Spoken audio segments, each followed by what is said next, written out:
Hi, I'm Zala, and this year I'm grateful for the whole year I have worked, and then for the 2025 travels with my loved ones, and then the new good and nice work environment that I have, my healthy family members, and good relationship with my friends, and we have new aircon na.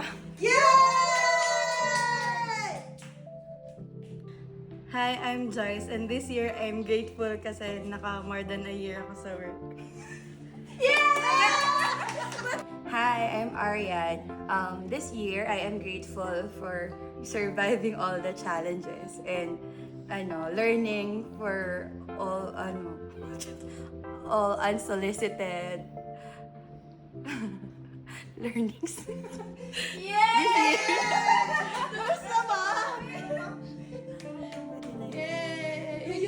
Hi, I'm Rochelle. This year I'm grateful to have fully moved on from our greatest struggles.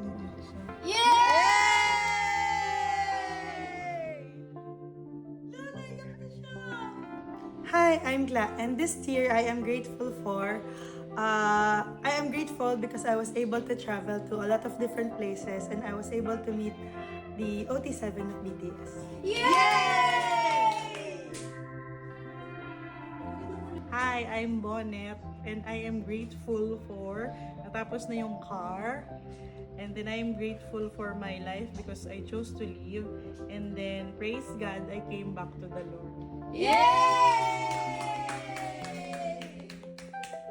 Hi, I'm Jet. I'm grateful for this year. I'm grateful for my family and friends.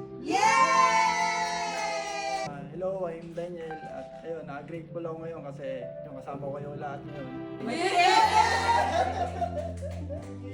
Hi, I'm Roel and I'm grateful for everything this year. Yeah!